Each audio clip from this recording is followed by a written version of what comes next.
Ladies and gentlemen, boys and girls, welcome to another episode of the 33 Fuel podcast.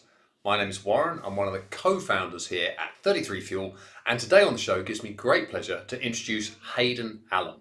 Now today's show is going to be very much for all of you endurance junkies out there. So cyclists, runners, triathletes, particularly if you're looking to take your training up a gear or if you've hit a plateau and you want to find a way to break through it.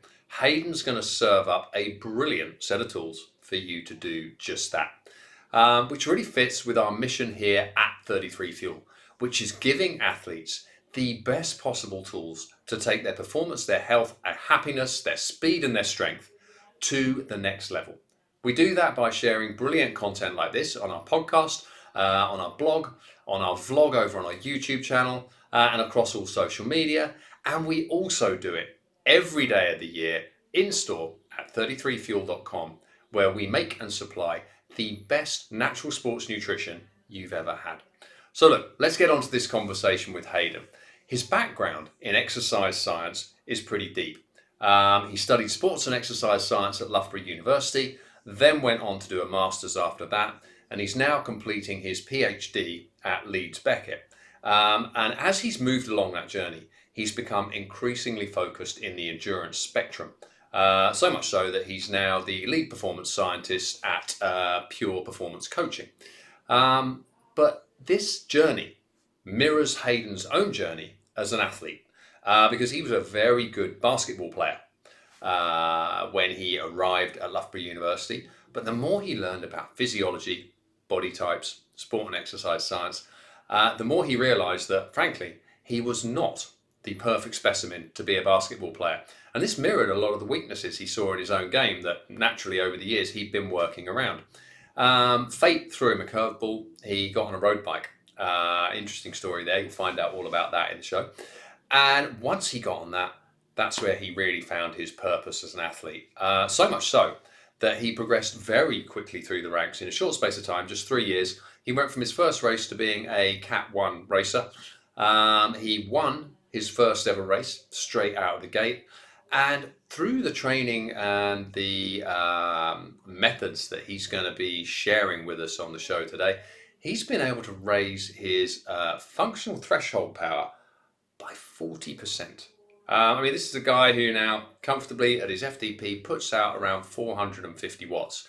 That's a serious number. If anyone's ever got on the turbo trainer and seen what their power's doing, you want to try holding a number like that for any length of time. It's a major challenge. Hitting it alone is a challenge. So, he's getting great performance, but what's brilliant is that Hayden combines his own, by his own admission, almost obsessive interest in the statistics and the data behind sport and human performance. He combines that with his own experiment of one on himself, which he freely admits this is an N=1 experiment, to see how far he can take himself. So his personal and professional worlds collide brilliantly.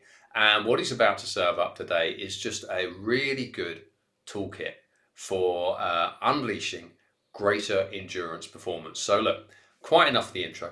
Let's get to it. Ladies and gentlemen, I give you Mr. Hayden Allen.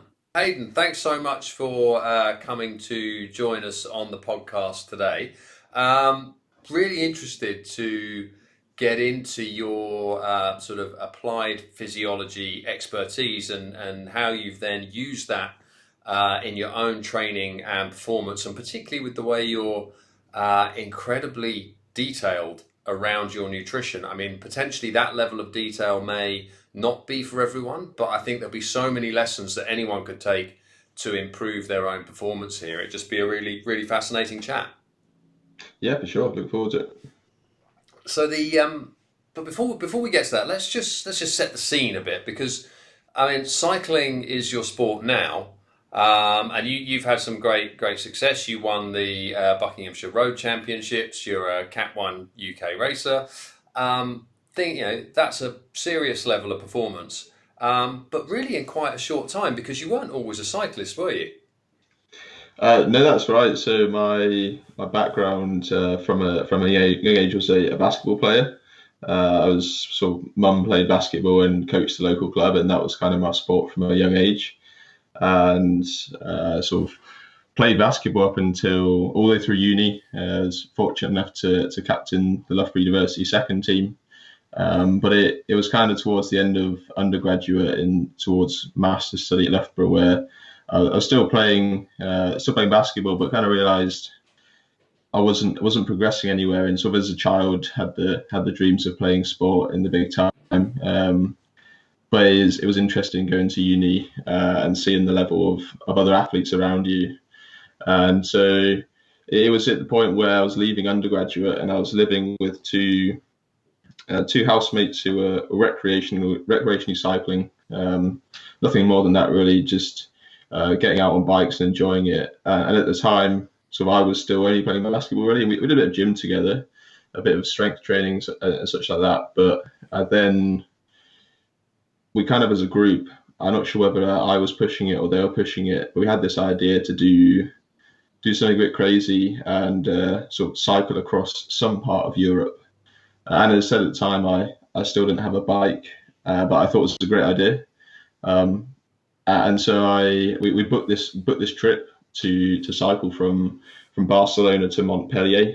I'd been to the Costa Brava region before, just on holiday without a bike, as I say, and sort of thought that might be a good place for us to go. And so we booked it, and I was like, well, I probably need to get a bike at this point, and probably need to start doing some training, considering a basketball game is only ever 40 minutes long, bit more high intensity interval type work, and I'm about to try and ride 700 k's across the north of Spain into France. So that was how I kind of transitioned into cycling. I think there was a period of overlap where I thought, I'm gonna see out playing basketball during my masters at Loughborough. But during my undergrad at Loughborough, but I also need to train for this cycling trip. And then just caught the bug, really. It was kind of phased out basketball and phased in more riding. And that's kind of when I thought, maybe, again, this was when I was also a physiology student. So I'm looking at, during my undergraduate study, thinking about demands of sport, physiological demands of sport. And I'm sort of looking back at my physiology and thinking, do I make a good basketball player, or am I more suited to endurance sport? So that's when I started getting out more and more on the bike and started seeing some good improvements. I was riding, first bike was a Giant Defy, an alloy. I think it's a good starter bike and probably quite a common choice when you're looking around. And I think there's one ride that really sticks out for me in terms of preparing for that trip. My parents are from Somerset. We live sort of near the Mendip Hills. I remember, I think I might have called it Mendip Hills of Death or something like that. And I went out and did, I think it was just over 2,000 meters of climbing in a ride. And I hadn't been riding that long. And I just sort of from there caught the bug, really. And that's, let's guess, it's been four years now since I have been cycling properly, I'd say. In that time, I think is this my third or fourth season racing? I'm going to go with, fourth season racing if it was racing at the moment. So I've had a good few successes up to this point, and hoping that as and when we may start racing again, we sort of continue to see some further improvement, I guess. No, that's a great baptism of fire, and sort of two key moments in there stand out. I like the partly the naivety and the ambition, and I had a similar introduction to road cycling myself, where you haven't really ever ridden a road bike before. It's not like you can't ride a bicycle, but you don't really know anything about road cycling, and you think, well, let's cycle across France to Montpellier, and that forces a change where you have to start riding, but then at that point, the bug really caught for you, and I think the Mendip Hills of Death. There's probably a lot of cyclists could empathise with that. having had those painful moments, and they're tipping points. They're either the moment where you fall in love with it, or they're the moment where you go, I'm never ever doing this again. Mm. And clearly it flipped you the right way, It, and yeah. you got that bug for it. But what I really like in there is you're looking at your all of your physiology background from the professional side of things, which we'll dig into a little bit in a second. And I love that question. You know, if you use all everything you've learned studying physiology, am I a basketball player? Am I a better basketball player, or am I a better cyclist? Can you just Mm. tell me a little bit more about sort of that analysis and what your thoughts and conclusions were as you looked at that one?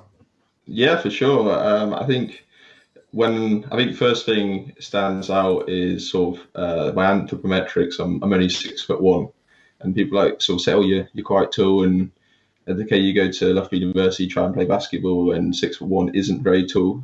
So that's an interesting point. Like sort of that's quite an obvious one, but maybe a less obvious one was I always had to adapt my playing style of basketball to at the time my physiology, and I didn't really know that at the time when I was playing. But essentially, I was always very slow. Never had any great acceleration. I could move sideways, okay, so I could play some good defense, but I never had that quick first step. And these are the sorts of questions that I now reflect on, and when I'm sort of considering muscle fiber type distribution in an athlete and what makes a good games or power athlete versus an endurance athlete. And those, I sort of reflect on that and think, well, I probably never had a great amount of type 2 muscle fiber. I was never quick. I could always sustain a fairly mediocre pace for a game. Like getting towards the end of my Loughborough basketball career, I was playing quite a lot of the game, so sort of the endurance wasn't limiting as such. But in terms of performing on the court, uh, was never very explosive. Everyone's always, oh, can you dunk it? It's like I could barely touch the rim, and things like that. So that's when I guess I got to the point of sort of studying sport and exercise science alongside transitioning between two sports. You kind of get to realize, well, what is it that makes me a good performer in those two sports? And actually, a nice opportunity. Since I transitioned to cycling, I was involved in a research study at Loughborough University looking at blood flow restriction and muscle fiber type. And fortunately, I got the opportunity to have a muscle biopsy.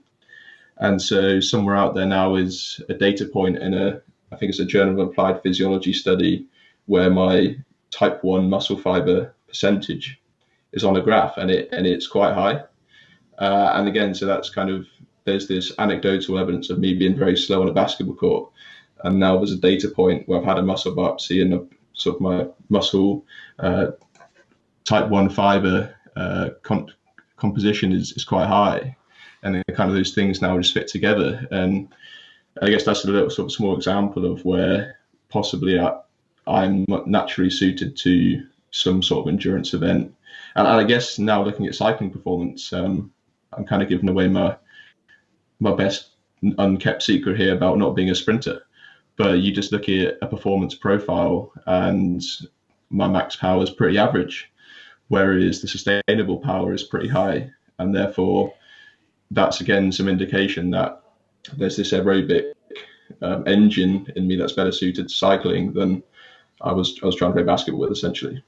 It's really, really interesting that. I mean, and just to um, clarify a couple of points here, you're talking Mm. about type 1 muscle fiber, type 2 muscle fiber. Mm-hmm. Is that what would be more readily or commonly known as fast twitch, slow twitch? And if so, which one's which? Can you just clarify those a little bit so we know exactly what the picture is here? Yeah, for sure. So yeah, the type 1 muscle fiber I was speaking of is what it's sort of, people might know as the slow twitch, and then type 2A, type 2X. Is what they're known in the physiology literature would be the fast twitch fiber, so producing force more quickly but certainly more fatigable, whereas the type 1 muscle fiber producing force more slowly, but more fatigue resistant. Yeah. Got you. Okay, so your type 1 muscle fiber, which you've subsequently found. I love that you say you were lucky to get a muscle biopsy. I do understand that, but I assume it's also not a very comfortable process. It looks interesting. Certainly, there is some local anaesthetic involved, and you can choose to watch or not watch. And yeah, it's interesting when someone's got a scalpel through your leg, and it feels like a punch. Essentially, you get a dead leg, but after that, it's a small incision, and you're all wrapped up in. That was an interesting experience actually because I had two. One was pre-intervention, one was post. And after the first one, I don't know whether it was something psychological, but I felt like I couldn't bend my leg properly for a day and a half. And then after the second one, I think I went up for a training ride in the afternoon, just something easy. But it was just wrapped up in a. I thought it felt okay, so I'll get out and about. Nice, nice. So Mm. yeah, okay. So you've got that high level of type 1 muscle fibers suited to endurance sport. You've got a Mhm. lower concentration of the type 2 muscle fibers, which are the ones we're talking sprinters, jumpers, explosive sports at a high level. And Yeah, as you've progressed through your basketball journey, um, you've faced the reality that the level of excellence to really reach the top is going to be a step beyond your physiology. But yeah, yeah. handily, at the same time, fate has handed you a sport that seems very well suited to your physiology. I mean, 6'1", clearly lean, and muscles suited to endurance.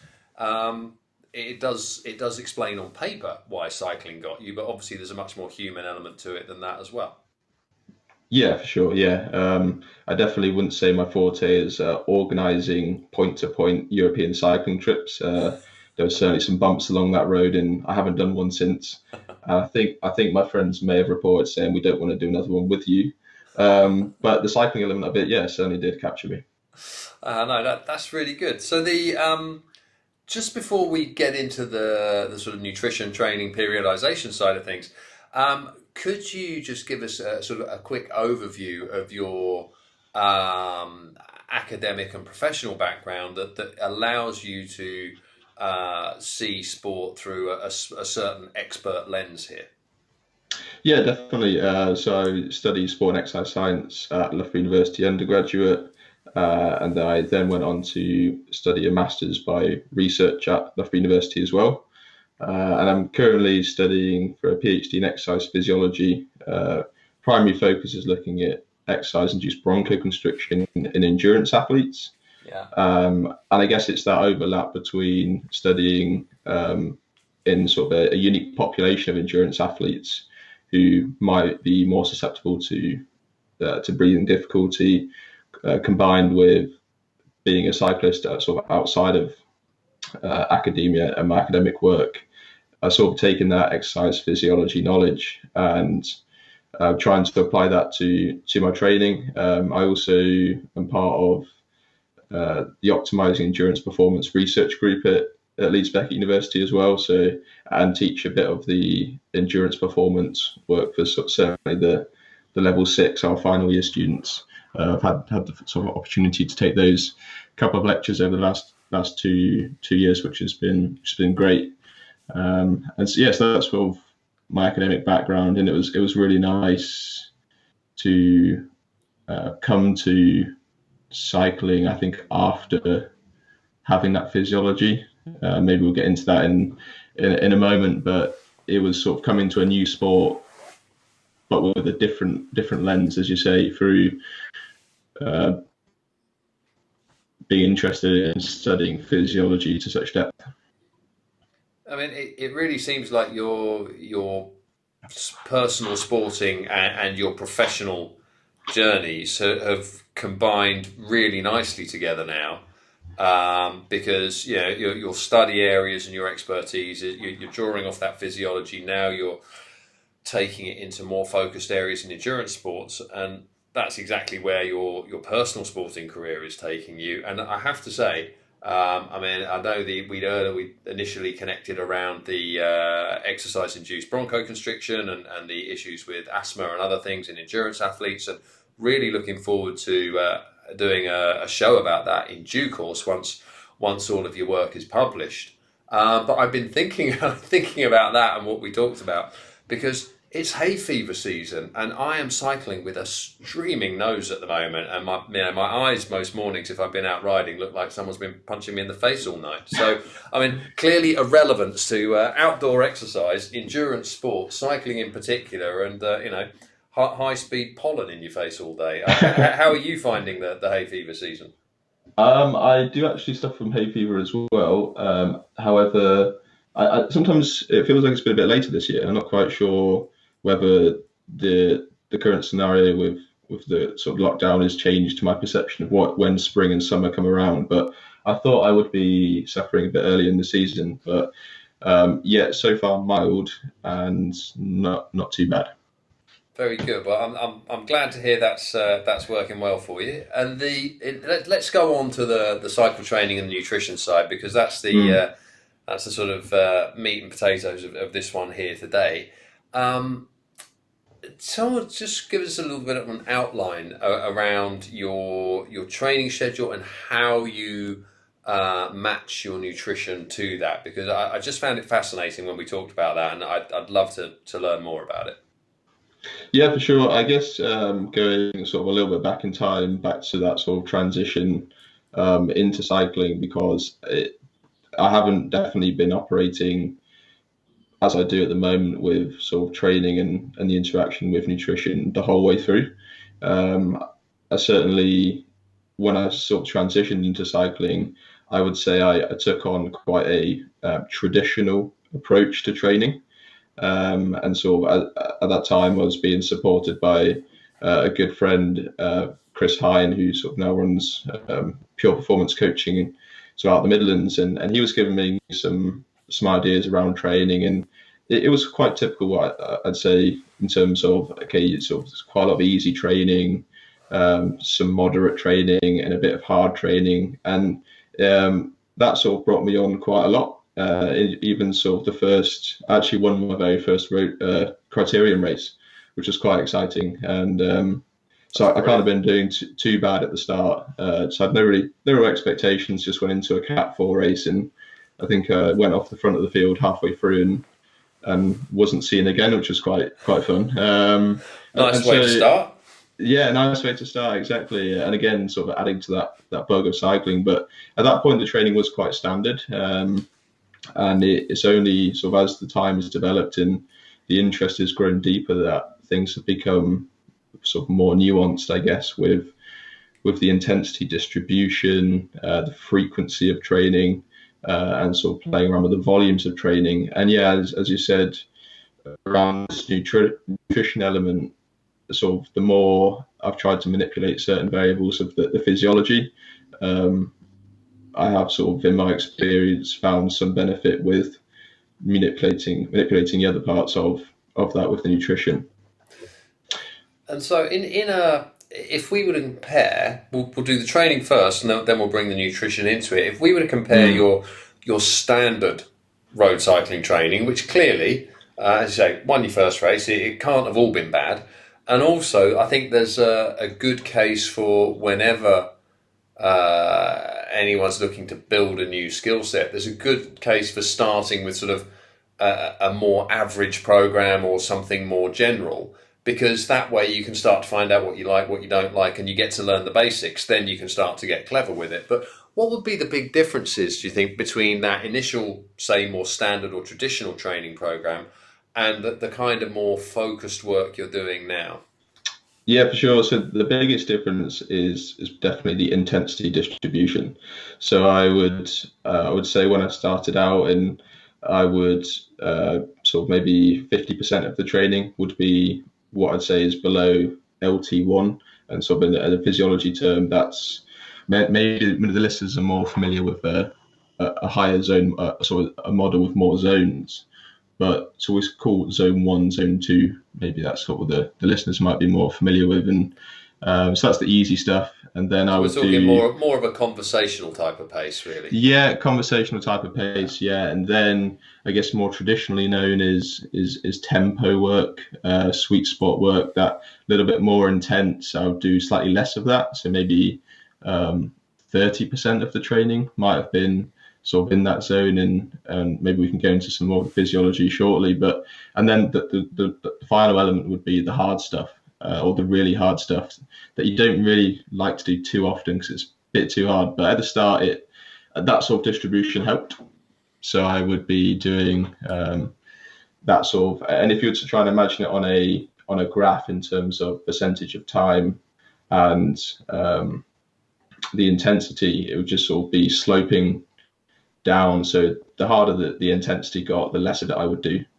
Makes That sense. makes So sense. yeah. So Yeah, you're building an aerobic base with the majority of your training, yeah, and then you're adding in a bit of race pace work, and then you're doing a bit of stuff, a small amount of stuff that pushes you past threshold, yeah. give or take. That sounds sort of how I would have approached it at the time as well. And but now, certainly the intensity distribution has changed. So what I mean by that is there is a lot of easy training.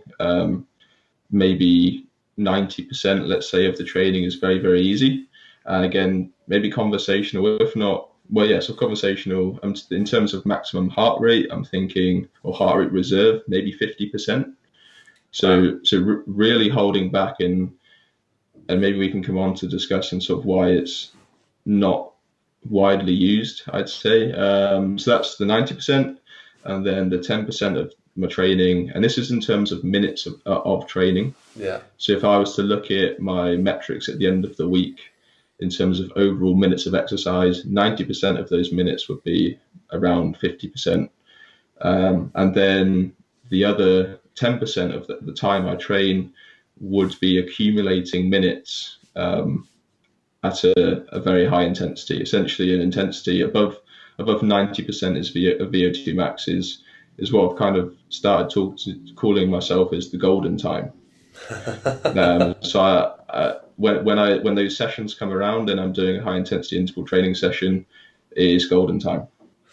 And so, I mean, I can see a lot of challenges in even beginning to apply something like this because, ironically, I think the hardest bit will be the 90% of your time at 50% of heart rate, give or take. So, 90% of your work is very steady. Yeah. Given that you're clearly driven and competitive and Mm. you were having early success as well, how hard was it for you to shift to something like this where for 90% of the time, certainly initially, until you start to see if it's working or not, you must feel, am I just wasting my time here? Yeah, that is a terrific point. And it kind of comes back to thinking about why have I changed to that sort of distribution from what was working at the start. And I guess it got to the point where I was improving quite a lot. I was improving quite quickly throughout that first and second season. And then it kind of got to a point where I wasn't making improvements anymore.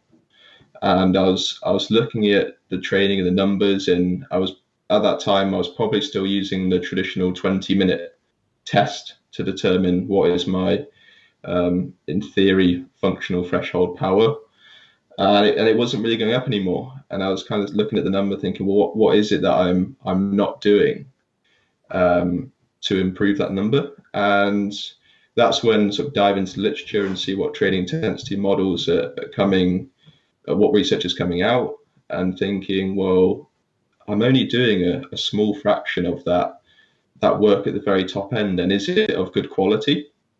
And so after I've made those initial improvements with that traditional model, I'm then looking at it, thinking where are the next improvements going to come from? And so your question was around how can you sort of, or how do you find that easy part of training? And I guess I want to look at it from how do I get that 10% of quality? And if I'm riding too hard in that quality, maybe I fail a session, maybe the powers in those high intensity interval sessions aren't quite achieving where I want them to be, well, then that's suggesting to me that I'm possibly too fatigued and I'm not able to achieve what I want to out of that sessions. Okay, well, how do I address the rest of the training? I make it easier. And so those are the thought process that go through my head when I'm structuring my weeks, or maybe it's a 4-day microcycle. And it is interesting, and certainly one thing you have to come to grips with, and especially cycling around Yorkshire, is the average ride speed goes down considerably. You don't go as far. You get passed by a lot of people, and one of my sort of inspirations, I guess, for this training model is an academic called Stephen Seiler, Dr. Stephen Seiler out of Norway, and I remember listening to him on it might have been a podcast or a lecture, and he sort of said, leave your ego at the door. And that's really important when you're looking at that training. And I've been out with friends, and I've been half wheeled and like, sorry, can you tone the half wheeling back a little bit, because we're only at 210 watts at the moment, and I don't want any more than that. So that is challenging. And I was having a discussion with a friend the other day around sort of what training am I doing, and I sort of said I may be doing the training that people don't necessarily want to do. There's lots of hard stuff, and the interval sessions are very hard and very taxing, and the easy stuff might be very monotonous for some people. And so it is about looking longer down the road and think about the bigger picture to see that the improvements are going to come. Because I totally agree with you, and you might sort of do a couple of weeks where, I don't know, let's say if you're doing a 7-day cycle, 5, maybe 6 days could be just 55% of maximum heart rate, just sort of pootling around. And so to then say, oh yeah, I'm making gains, it's quite interesting. It really is, and it's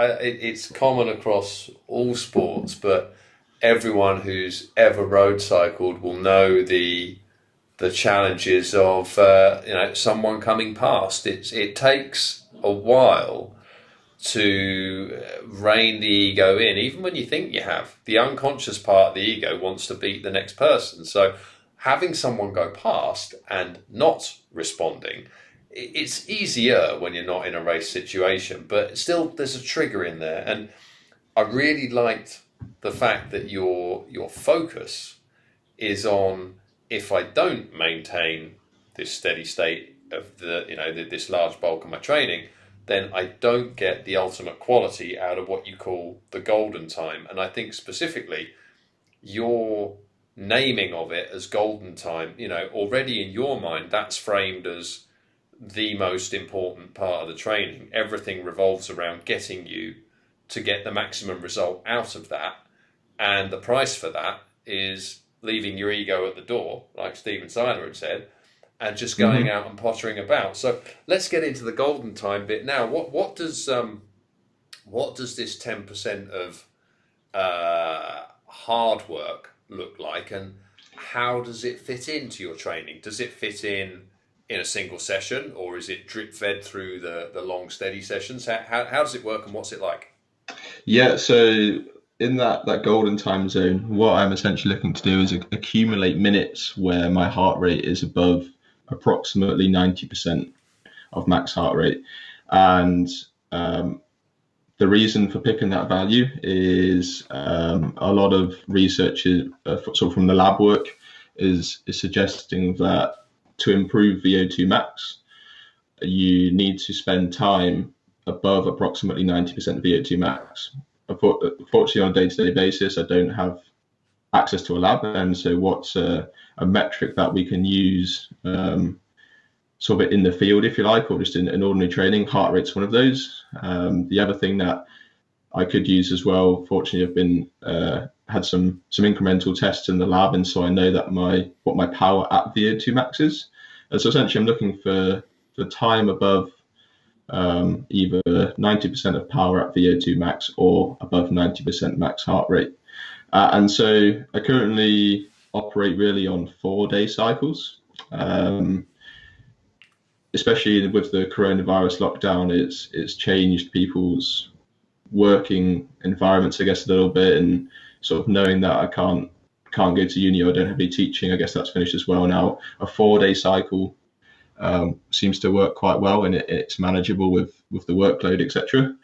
And so one session out of that 4-day cycle, essentially, it's a 3 days on and a 1 day easy. But on one of those days, I will do this golden time session, if you like, this high intensity interval session. And I guess what that session looks like specifically, there are quite a few interesting intervals training structures that are coming out recently in the literature, and certainly gaining a bit of attention in social media as well, which is nice. I could do it as some longer sustained intervals in the right intensity domain. I could look at some sort of micro repeating intervals. So maybe if the listeners have done like a 30 seconds on, 15 seconds off style session. And then also trying to play around at the moment with some different manipulations of intensities to try and maximize that time above 90% max heart rate. But certainly in one session, I'll be looking to get upwards of 45 minutes maybe of time above 90% max heart rate. So that might put into perspective how challenging those sessions can be, and maybe sort of listeners can appreciate that you need to be fresh for those sort of sessions to make sure that you can achieve that level of work. I mean that really puts it in context. So I like also the accumulation of minutes. So it's not about going and banging out 45 minutes above 95% of max heart rate, which is I think you use the word challenging. We can simply use the word brutal. I mean that's going to literally make your eyes bleed. You're going to need to be fresh for it, but you're going to need to recover from it to get any benefit. Otherwise, it's just going to be counterproductive. So that also sort of fits with the easier side of the rest of it, but it's accumulating those minutes rather than doing them all in one go. So they're in one session, but it could be a minute on, a minute off, or however you structure it. And do you do those? I mean, with modern day smart trainers and the multitude of apps we've got for measuring output and running training programs, whatever people want to use, it is an easier option now to do that on the turbo. Do you do it on the turbo simply to get the exact knowledge of what you've got, or can you run sessions like this out on the road? Absolutely, on the trainer is like my primary choice, and just to pick up on another point there you mentioned around sort of it is the accumulation of minutes, and I think that's a really important point that's often overlooked, because if I was to, I guess back at the start when I was winding back 3 years and I'd do that hard session, I would do, I don't know, 4 times 5 minutes and as hard as I can. Just go as hard as you can for 5 minutes, and then I'm done. I'm spent 20 minutes, maybe. Maybe it's 4 times 4 minutes, and I've gone as hard as I can in those 4 minutes. But what the literature is saying at the moment, it seems that once you're sort of above that threshold of this 90% heart rate or VO2, actually getting too much closer to 100% doesn't necessarily provide that much advantage.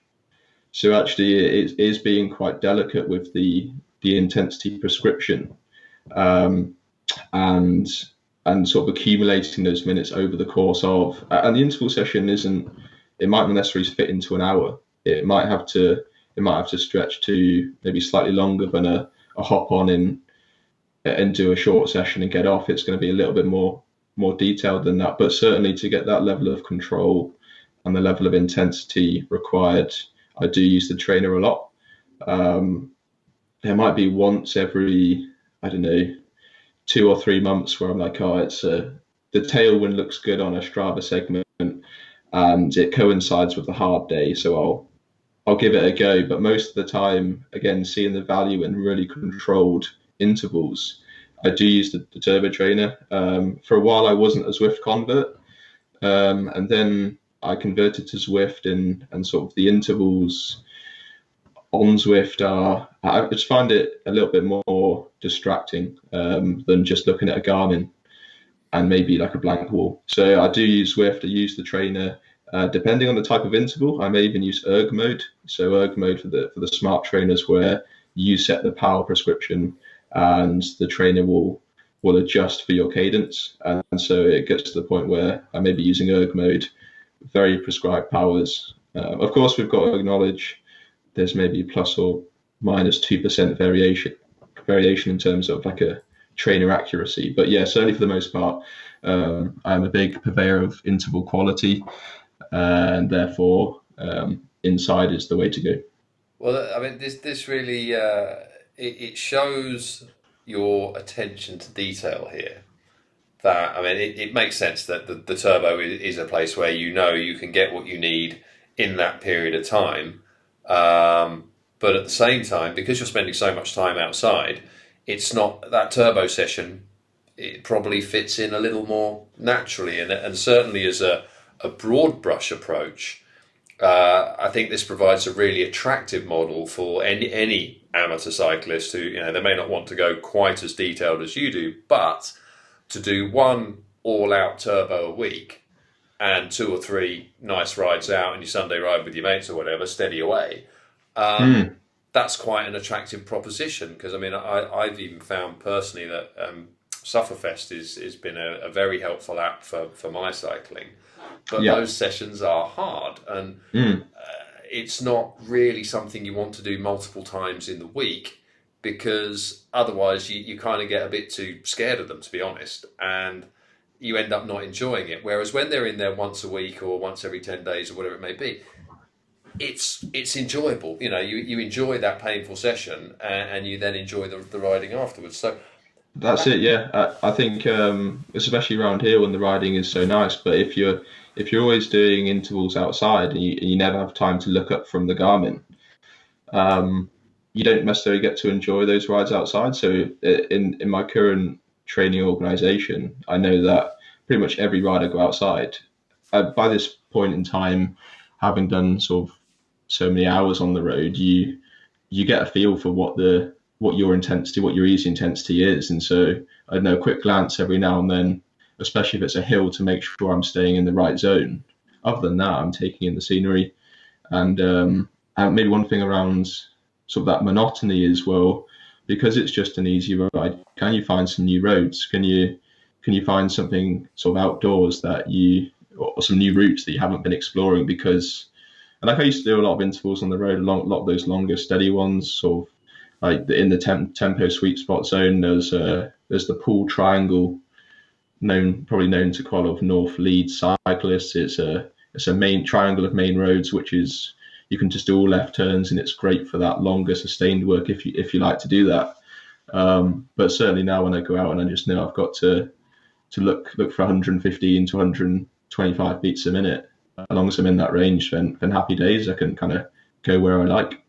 Nice. And you can enjoy that, and it logically it all fits together very nicely. But there's clearly a focus required to maintain it, and you're at the extreme end of that focus.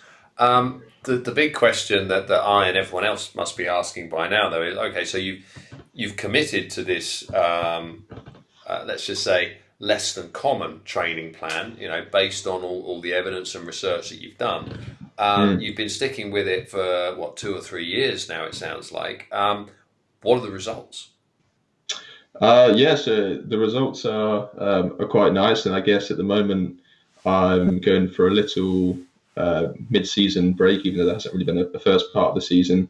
But I recently hit some kind of PBs, and once we hit some PBs and the form was there for a little bit, I guess it's a good time to back off and build again. So if you've been to a certain level once, I'm sort of quite confident I'll be able to get back to that level again as and when I know when some competition will come around. So I'm now monitoring sort of progress with a field testing protocol that I designed in conjunction with Chris Hine at Pure Performance Coaching. And we essentially evaluate performance in the field using an incremental step test, so I'm essentially evaluating or estimating my power at VO2 max, and that's popped out just shy of 450 watts for me recently, which is like a nice PB. Sorry, was that And 450? Just to double check. Yeah, 450. That's a reasonable number. Yeah, reasonable number, reasonable progression with from that, which is nice. And then the other test. Sorry, where was that progressing up from? Just as a. Yeah, that's a good point. I do remember from the very early days, and again, this is a sports science test where I was an undergrad, and my VO2 max was 55 mils per kilogram per minute. I can't remember the watts value now from that test, but certainly in a lab I sort of test around maybe 72-ish to 75 mils per kilogram per minute of VO2 max. I don't actually quite know the progression over the past couple of years precisely for that power at VO2 max number, but certainly from that sort of 3-year transition, it's been steadily improving. And I guess because this recent protocol that we've put together, which nicely mirrors what you might see in a lab environment. Not quite sure the exact progression, but 450 is thereabouts is the latest figure. And then I guess the other metric that we that I use to track performance would be critical power. And critical power is, for the the purpose of today, I'm going to say it's synonymous with functional threshold power, or a 20-minute test times 0.95, however you want to try and determine your threshold. But we use a 3-minute all-out test and a 12-minute all-out test. Yeah. Well paced, of course, and you can use a 1/time linear equation to pop out a threshold, if you like. And that got to 394 recently, which was, again, another PB. So it's definitely working, and I mean those are some impressive numbers. I think there's a lot of people who'd be very happy with anything even close to that. You could knock a couple of hundred off those, and people, that'd be pretty happy with that. So the clearly delivering the results for you, and obviously you have you have a very specific professional background, academic background, a sporting background, that they all coincide in what looks like a really nice sweet spot, to use that old cycling training term. That's really pushing you forward, right on the pushing that limit of what you're able to do. And similar to that focus, related to the fact that just a little comment you made earlier about you may, if a hard day fell on a day when there was a Strava segment that had a tailwind. I mean, there are some people who go out looking for Strava segments, but matching them to tailwinds is, very sensible. But that's another level of detail there that I think clearly you have a very focused mindset on these things, and I love the way it's competitive. Yeah, it's too competitive around here. Yeah. Well, there's no racing going on at the moment. What's to be done? But you also apply the same sort of focus and discipline to your nutrition and how you work that around your training. So I wondered if you could just explain a little bit more about that. Yeah, I do. And again, this is all personal experience as well. I have to sort of take into consideration I'm from a physiology background, and this is sort of my practice. Sort of this N equals 1 case study that you sort of suggested at the start of the podcast is very real. I do like to experiment with different interventions, but it is just my interpretation of literature that I read, and I'd certainly recommend that anyone interested in some of the ideas would go away and seek advice from a trained nutritionist and dietitian, etc. But yeah, in terms of my nutritional practice, it does largely stem from this plateau that I saw after initially turning to cycling and then moving into this intensity distribution, where there is lots of easy work and there is sort of a small proportion of hard work. And when we exercise at an easy intensity, our likely fuel utilization is going to prioritize from fatty acid or fat, and less from carbohydrate. And those really hard sessions are going to be fueled by carbohydrate. And so I sort of employ and if there's a nice paper in the literature by Sam Impey and James Morton and others on that paper called Fuel for the Work Required. And what that paper is essentially suggesting is that where there are low intensity days, can you fuel more appropriately such that the adaptations from that training intensity are increased?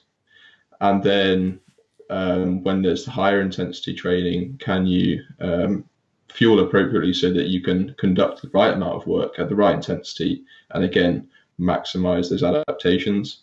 And so from my experience, it is a lot of getting the training schedule written up and then going through those training sessions and looking which are the hard ones and which are the easy ones. And I guess with my current training model, it's quite easy to do because there's only one very hard session in a 4-day block, and the rest of it is quite easy. But it's just about managing how I match the nutrition with my lifestyle, with my girlfriend as well, and around the training. So I can't sort of.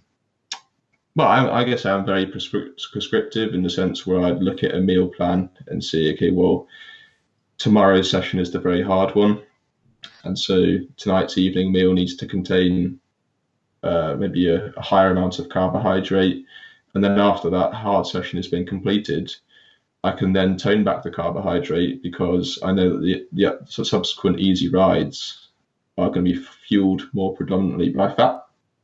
I guess that's a very basic structure. I think at the moment, without racing, it makes it easier to do because I said that those 4-day cycles can be very, very well defined. When you're racing, maybe a Saturday and a Sunday, and then maybe the training program has to change a little bit. That's when things might get a bit more complex. And I do have a chart on the side of the fridge which has sort of color coordinated meals and carbohydrate doses. So I've sort of traffic light green, yellow, and red, green, orange, and red, or whatever, to say, okay, well, this is a high carbohydrate meal. This is where I could be low in red, and this was where maybe I'm in between. Sounds good. I mean, the basic, just to sort of go over the basic premise for anyone who's not entirely familiar with it, that give or take below that 70% conversation, around that conversational pace and below in aerobic exercise, we're predominantly fueling from stored fat that's already within the body, and this is not about being overweight or not. Even the leanest Tour de France cyclist is still going to, that body will contain a lot of stored fat that can literally fuel steady state exercise for hours and hours, predominantly. Mm-hmm. And then above that threshold, that the harder the intensity gets, then predominantly you're going to be working off carbohydrate as the fuel source because it's just going to burn more quickly. So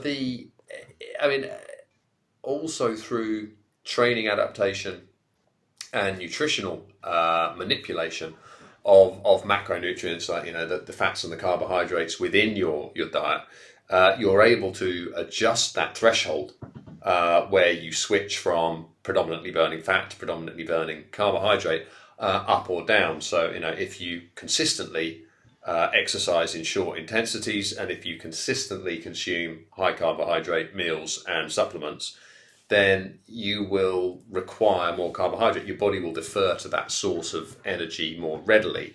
Whereas if you flip it the other way and you do more steady state work and you prioritize fats within your diet, good fats, so your olive oils, your avocados, and coconut oils, those sorts of things, you get more of that, or oily fish, get more of that into your diet, you can raise the threshold at which you're predominantly burning fat. So within that context, have you noticed changes in the way your body responds to carbohydrate or fat? Have you noticed changes in efficiency? Have you got the balance wrong at times? How's your experience been in getting the diet to match the training adaptation and getting the two to mate together successfully? So you're A, increasing efficiency, but B, you're also increasing top end, which, I think people Yeah, find it easier to do one or the other, but doing both is more challenging. yeah, for sure. I think you raised a couple of great points there, and one is not necessarily thinking about those rides fueled with fat is definitely not at the forefront of my mind that I'm burning stores of fat. I'm more concerned that I am increasing the adaptation, the peripheral adaptation in the mitochondria from using those fuel stores. So there's a nice body of work showing that if you're fueling with carbohydrate, you may be reducing the benefit of that easy training in terms of increasing mitochondrial biogenesis. So that's definitely one good point. That is, I'm trying to, and I think that's where maybe also the fasted ride comes in as well. And maybe we can come on to that in a second. But as you said about getting it wrong, there definitely have been some times where I've got it wrong, and I think it's important to acknowledge in because the N=1 case study, we always wanted, I always wanted to move in a positive direction, and so learning about those mistakes is really important. And there's one key point stands out was last season. This time last year, very similar time, I went to the Alps with some friends, and I put in a huge shift in the Alps. But I also went with the intention of, okay, you know what, this is going to be a holiday slash training camp, but it's going to be a period where I'm not going to do any high intensity training because I know I'm going to be riding for long distances per day, a lot of time in the saddle. So I'll restrict carbohydrate. Um, Most prominent memory is possibly climbing the Col de Madeleine. I think we were staying near Annecy, so it was about by the time we got to the top, we'd almost done 3 hours or something like that. I sort of looked at what I'd eaten in my pocket, and I think I had maybe a couple of protein-based gels and not a lot else. And that was it definitely was a time where I look back and think that possibly wasn't, or definitely wasn't a great idea, and sort of definitely acknowledge that because I was definitely not fueling appropriately, and it showed at the end of the season, sort of the second half of the season. I came back from that trip, and I remember there was a race at Darley Moor. I'd missed a breakaway, and I'd wanted to hop across to it, and so that was something that I'd done successfully in the past. If I'd missed a breakaway, I'd on numerous occasions managed to hop across to it, and so I thought, okay, I'll put down the power now. I'll get across the gap, and I was just floundering in the middle of this gap and thinking, why aren't you reaching the breakaway? What's going on here? And so you then try and sort of think, oh well, if I been under fueling the carbohydrate, and therefore have I been down regulating sort of that glycolysis pathway, and is that why I'm not producing the high intensity power required? So yeah, definitely acknowledge that it hasn't always gone to plan, but you sort of just got to learn from those and critically evaluate what you've done and try and improve. Yeah, I think it's essential to, you don't get good at anything without getting it wrong occasionally. You need to know where the limits lie, and also they're not hard limits. They're mistakes or errors or whatever, but they're limits that pertain to you at that moment. So take the lesson and move on. It's only an issue if you keep repeating the same problem, which very clearly you're absolutely not. Lesson learned and get to it. Mm. When it comes down to that, the meal planning, I mean, as an overview, are you kind of simply prioritizing a lower carbohydrate and a higher fat intake on the steady days, and flipping it for a higher carbohydrate intake and a lower fat intake on the night before the hard day, and then would you also go higher carbohydrate after that as part of the recovery protocol? How do the meals sort of match out? And maybe we could get a couple of your favourite recipes as well. Yeah, so that's a great point. Again, one of that lesson from that previous experience just described in the Alps was, I guess I was chronically underfeeding carbohydrate, and so the moving forward from that was considering, well, how often should I be undertaking easy sessions where I'm probably too too undercarbed, I guess, and thinking about where is a balanced approach better. And so I think in the cycle, looking at the easy days, those steady state rides, there'll be some that are more undercarbed, to sort of put it as a loose term, and they're more where the fuel is balanced. One easy option, and again, if you were to read the fuel for the work required paper, or have a look at that, there's sort of a training twice per day model. And so if I do manage to achieve that high intensity interval training session in the morning, then I would probably not refuel with carbohydrate predominantly. It'll be a balanced meal, or maybe slightly reduced carbohydrate. And then a subsequent easy session may elicit greater adaptations peripherally. And then, but I don't like to overdo it in that cycle. So I will look at the macronutrient distribution for maybe those coming easy couple of days and think, well, actually, a balanced approach works better here. And I do use MyFitnessPal as an app to track what I'm doing. I know it's not perfect, and there's better maybe some better programs out there that you might be able to access if you were sort of in an institution, a uni institution. But for the layperson, MyFitnessPal works quite well, as long as you just double check or have a quick glance at the ingredients list, for example. But yeah, so I guess the high carbohydrate meals, something involving rice and pasta, would be a fairly standard meal. And then for the lower carbohydrate meals, what do I enjoy? Quite a lot of nuts, as I said, avocado, eggs, things like that are quite common on the list. I guess the fuel plan's got, the meal, as I call it, a fuel plan. That's how I look at it. Whereas others in your household might not see it as a fuel plan in its meals. So it's the manipulation of macronutrients has definitely got to fit everyone's lifestyle. And for me, I'm pretty much the owner of my breakfast and lunch, I think.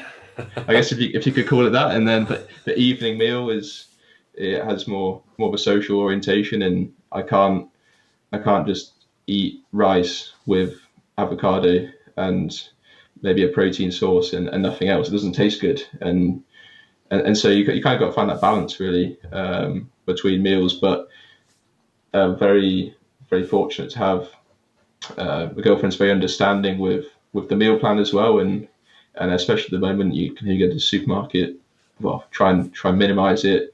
So if you do the meal plan in advance, and I kind of know what meals in my head might work, and it's a case of thinking, well, this maybe isn't 100% perfect, but this meal combination could be 95% of the way there. And so whether it's like a nice sauce-based meal where the carbohydrate could be an addition, and I can choose whether to add it or leave it, that's probably maybe like a bean chili, and there's a bit of carbohydrate coming from vegetables and the legumes in there, but it's not the same as a bulk portion of rice added on the side.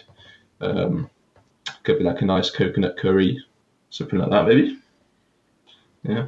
Yeah, no, I mean it's an interesting insight there into just balancing those things out. But what I think is really important, everyone who's looking to improve performance will be somewhere on the scale here, and if you want a more, I really like the fact that you said I'm the owner of my breakfast and lunch, but you're happy to let things become a little more flexible around dinner because, well, life is life.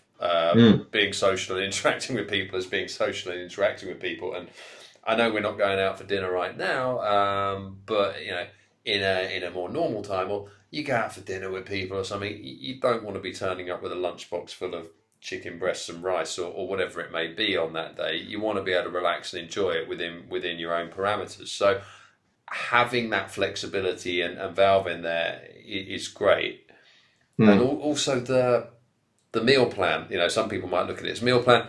You see it as a fuel plan. Straight away, I thought of Chrissy Wellington, the four-time Ironman world champion. It's something she's notably said is, my sports nutrition is not just what I had on race day, it's everything I ate. It's not about sports nutrition versus food versus this. It's like everything you eat will make you ultimately faster and stronger or slower and fatter.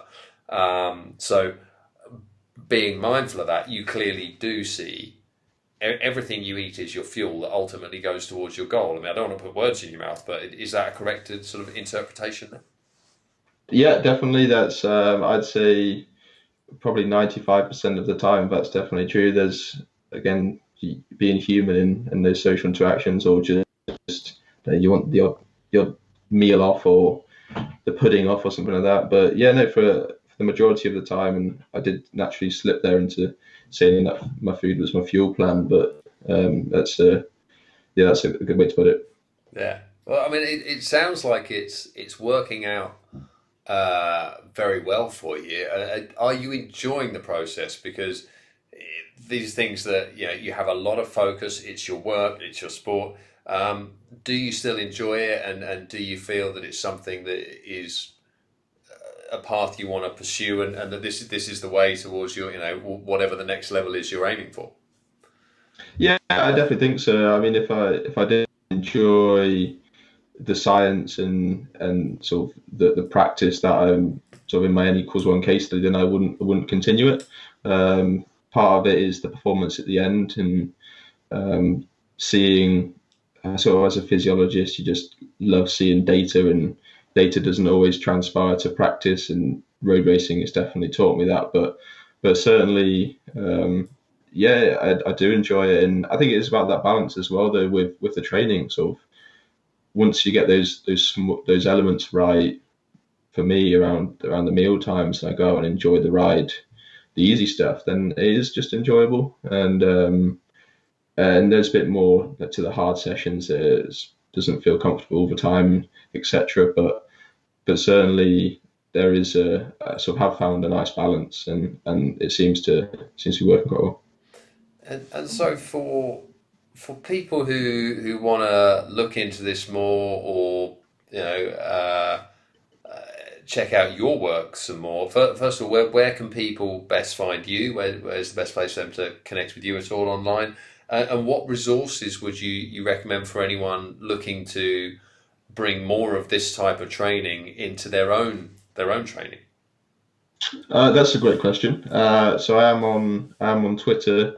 Um, if I think my Hayden Allen _5, and happy to take any questions either on Twitter, or maybe a link to an email address in the podcast episode could be good for that.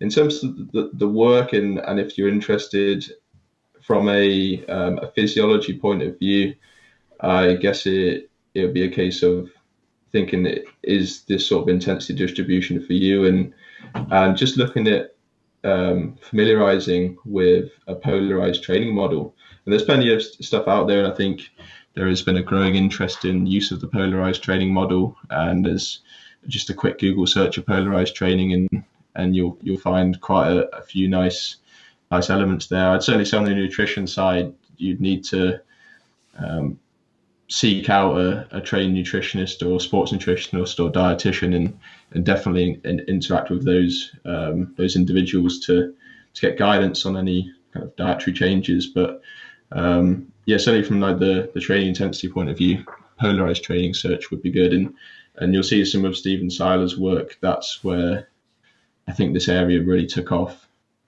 and I think it's growing a little bit, and yeah, it would be interesting for people to dig into that some more. No, that's absolutely brilliant. Well, we'll put a link to your Twitter profile in the note in the show notes. So anyone who wants to reach out to you or sort of see more of your work and stuff there, they can catch you there.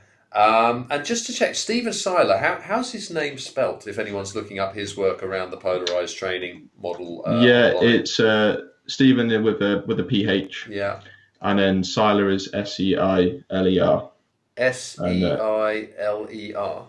yeah, that's it. And I'd say he was probably the main driver of that area of work, and I'm sure there's a few other research groups looking at that polarized model now, but he's definitely the one that I saw when I was coming through and growing my interest in endurance performance, and would be good to look at. No, I'm really interested in that, and certainly, I mean, one of the big influences that I'd found early on was a guy called Phil Maffetone, he was Mark Allen's trainer in Ironman at the time. He was winning everything, and one of his big things is slow down to go fast. So he's very much on the a lot of steady state training, build that aerobic base, build that endurance, and actually the difference is his work was generally more focused around you maintain that steady state, but all you do is you get faster for the same heart rate. This seems Mm, to then build on that by bringing in the very high intensity work as well, so that you're building this really strong, powerful base, but you're also putting a top end in there as well. And I've seen a lot of more general endurance stuff before, which either sends you to one side or the other side, whereas the polarized training model seems to get into both. And it's fascinating to hear the results you've had from it. yeah, thanks. Yeah, certainly. Now, thank you for sharing all of that today. It's been really good talking with you, Hayden. Yeah, thanks very much. And Good good fun. luck with the rest of the training. And look forward to catching up with you when the all of the work on exercise-induced bronchoconstriction is complete, and we'll bring that one to air on a podcast in future. So yeah, it sounds great. All Thanks very right, much. thank you. Cheers. Hayden Allen, ladies and gentlemen, give that man a big hand. And if you want to learn more about polarized training, maybe even start bringing it into your own training schedule, then you can find Hayden's Twitter link below. You can find out more about him and his work there. So that's it for another show. All that's left to say is when you are looking for the best, the finest, the tastiest, the most high performing natural sports nutrition you can get absolutely anywhere on this planet, well, don't go anywhere apart from 33fuel.com. We've got everything you need.